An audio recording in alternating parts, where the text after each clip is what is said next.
اعوذ باللہ من الشیطان الرجیم بسم اللہ الرحمن الرحیم۔ قرآن مجید میں کل 114 صورتیں ہیں اور 114 صورتوں کے اندر سب سے سخت ترین عذاب یا جہنم کی سب سے سخت ترین ڈسکرپشن اگر کسی صورت میں دی گئی ہے تو وہ 104 نمبر صورت سورۃ الہمزہ ہے۔ جہنم کا عذاب سنتے ہی عام طور پہ ذہن میں یہ آ جاتا ہے کہ ہو سکتا ہے شرک کے اوپر ہو، بدکاری کے اوپر ہو، چوری کے اوپر ہو، سود کے اوپر ہو، لیکن حال یہ کہ اس صورت میں ایسی کسی چیز کا ذکر نہیں بلکہ ان دو باتوں کا ذکر ہے جو عام طور پر آج کل ہمارے معاشرے میں سویٹ ڈش کی طرح کی جاتی ہیں، اور وہ ہے ویل لکل ہمزۃ لمزہ، تباہی بربادی ہلاکت ہے ہر ہمز اور لمز کرنے والے کے لیے۔ ہمز اور لمز کے مفسرین کرام نے مختلف معنی لکھے ہیں۔ وہ لکھتے ہیں ہمز کے 4 معنی ہیں۔ نمبر 1، یہ کسی انسان کے پیٹ پیچھے اس کے عیب گنوانا، اس کی برائیاں گنوانا، وہ فلانا وہ کیا نالائق ہے، وہ کیا نکما ہے، وہ کیا سفارشی ہے، اس کو تو بات کرنے اور کپڑے پہننے کا ڈھنگ سنگ ہی نہیں آتا۔ دوسرا معنی لکھا ہے ہمز کا کہ لوگوں کا پردہ نہ رکھنا، لوگوں کا پردہ چاک کرنا، اگر کسی کا کوئی سیکرٹ کوئی راز آپ کو معلوم ہو جائے فوراً پبلکلی سب کو بتا دینا، او فلانے کی بات پتہ لگی ہے، اس کی منگنی ٹوٹ گئی ہے، اس کا تو چکر چل رہا ہے فلانے کے ساتھ، وہ تو ایگزام میں فیل ہو گیا ہے۔ اور نمبر 3 یہ کہ دوسروں کی عزت اور اس کی ساخت کو نقصان پہنچانا،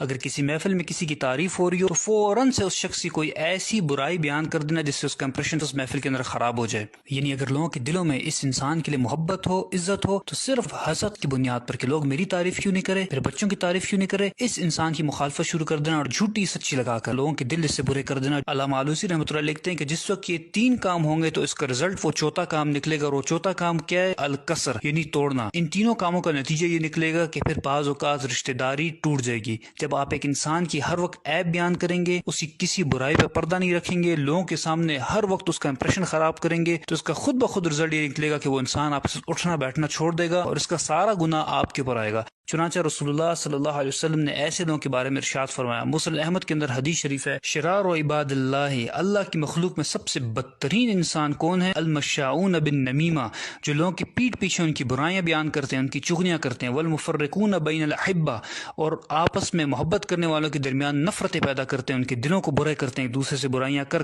والباغون البراء اللعنت، اور بے گناہ اور معصوم لوگوں کو بدنام کرنے کی کوشش کرتے جن کا کوئی قصور نہیں ہوتا، فضول میں ان کی طرف اس قسم کی نسبتیں کرتے ہیں جو کام انہوں نے نہیں کیے ہوتے۔ اور ایک روایت میں تو یہاں تک آیا کہ یحشرہم اللہ فی وجوہ الکلاب، اللہ تعالیٰ ان کے چہروں کو کتے کی طرح بنا دے گا قیامت کے دن۔ اور دوسرا لفظ اس آیت میں ذکر ہوا ہے وہ ہے لمز۔ مفسرین کرام لکھتے ہیں کہ ہمز کا معنی تو 4 کام کسی کے پیٹ پیچھے کرنا، لیکن لمز کا معنی یہ ہے کہ کسی انسان کے روبرو اس کے سامنے 3 کام کرنا۔ نمبر 1 یہ کہ بات بات پر اس کو تانے دینا، تمہیں تو کچھ آتا ہی نہیں ہے، تم سے تو کوئی خیر کی توقع ہے ہی نہیں، کبھی کوئی کام تم نے ڈھنگ کا کیا ہے۔ نمبر 2 یہ کہ اس کو لوگوں کے سامنے ذلیل کرنا، اور نمبر 3 یہ کہ اس کا محفل میں مذاق اڑانا، منہ سے اشاروں سے اس پہ ٹانٹ کرنا، اس کی شکل صورت کا مذاق اڑانا، اس کے کپڑوں کا لباس کا مذاق اڑانا۔ رسول اللہ صلی اللہ علیہ وسلم نے اس قسم کے لوگوں کے بارے میں ارشاد فرمایا کہ مررت بقوم، معراج کے موقع پر مجھے ایک قوم دکھائی گئی، اسفار من نحاس، ان کے ناخن نوکیلے تانبے کے بنے ہوئے تھے، یخمشون وجوہہم وصدورہم، اور وہ اپنے ناخنوں سے اپنا منہ بھی کھرید رہے تھے اور اپنے سینے کو بھی نوچ رہے تھے۔ میں نے پوچھا کہ یہ کون لوگ ہیں جو اتنی تکلیف میں ہیں؟ مجھے بتایا گیا کہ یہ آپ کی قوم کے وہ لوگ ہیں جو لوگوں کے پیٹ پیچھے ان کے عیب بیان کرتے تھے، اور یقعون فی اعراضہم، اور یہ لوگوں کی عزت اور آبرو سے کھیلا کرتے تھے۔ اور جب ہماری فرینڈز اینڈ فیملی گیدرنگز ہوتی ہیں، اور واٹس ایپ، فیس بک، سوشل میڈیا پر جو فرینڈز اینڈ فیملی گروپس بنے ہوتے ہیں، وہاں پر دوسرے کا مذاق اڑایا جاتا ہے، ایک دوسرے کو ذلیل کیا جاتا ہے، اور ہم کیا کہتے ہیں؟ ہم تو شغل لگا رہے ہیں،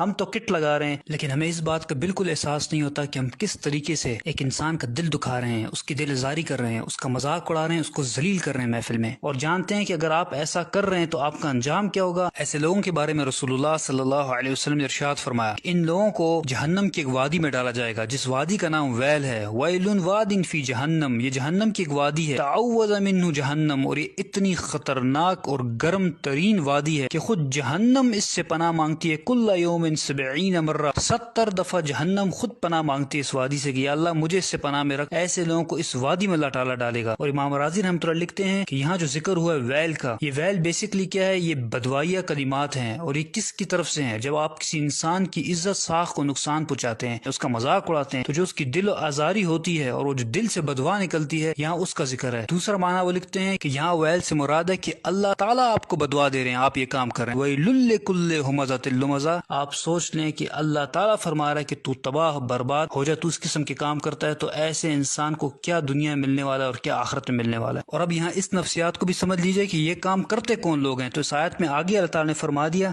الذی جمع مالا وعددہ یحسب ان مالہ اخلدہ، وہ لوگ جو مال جمع کر کر کے رکھتے ہیں اور سمجھتے ہیں کہ ان کا مال باقی رہے گا۔ یعنی کیا معنی ہوا؟ معنی یہ ہوا کہ وہ لوگ جو آپ کے فرینڈز فیملی سرکل کے اندر آپ کے مقابلے میں اسٹیٹس میں زیادہ ہیں، تعلیم میں زیادہ ہیں، مال و دولت میں زیادہ ہیں، ان کا بیک گراؤنڈ زیادہ مضبوط ہے، تو پھر ایسے لوگ خود بخود اپنے آپ کو سپیریئر سمجھتے ہیں۔ جب یہ سپیریئر سمجھتے ہیں تو پھر یہ آپ کو حقیر سمجھتے ہیں اور آپ کو ذلیل کرتے ہیں، آپ کا مذاق اڑاتے ہیں۔ اور معذرت کے ساتھ ان لوگوں سے زیادہ قصور ان لوگوں کا ہے جو لوگ ان کے اندر گھسے بیٹھے رہتے ہیں ہر وقت، جو ان کو ہر چیز میں اپنا بڑا بناتے ہیں۔ جب یہ لوگ ان کو بڑا بناتے ہیں تو ان کو موقع ملتا ہے کہ اس قسم کے کام کرتے ہیں۔ اور امام رازی رحمۃ اللہ علیہ ان پالشی اور چاپلوس قسم کے لوگوں کے بارے میں لکھتے ہیں کہ جس وقت ان امیر لوگوں سے یہ اٹھ کر جاتے ہیں تو یہ امیر لوگ ان کے پیچھے بھی ہنستے ہیں، اور یہی ان کی سزا کے لیے کافی ہے۔ اور یاد رکھیں کہ یہ دنیا میں سزا ہے، لیکن آخرت میں ان کو بھی اتنی ہی سزا ملے گی جتنا کہ مذاق اڑانے والے امیر لوگوں کو سزا ملے گی۔ اور آخر میں اللہ تعالیٰ سے دعا ہے کہ اللہ تعالیٰ ہمیں زبان کے شر سے بچائے، اور اب تک جو بھی زیادتی ہم سے ہوئی اللہ تعالیٰ اس میں معاف فرمائے اور ہمیں سچی توبہ کرنے کی توفیق عطا فرمائے۔ سب سے دو درخواستیں ہیں، ایک دو نفل پڑھیں اور اللہ تعالیٰ سے معافی مانگیں، دوسرا ان حدیث کو زیادہ سے زیادہ آگے پہنچائیں تاکہ آپ کا بھی صدقہ جاریہ بنے، ہمارا بھی۔ جزاک اللہ خیر۔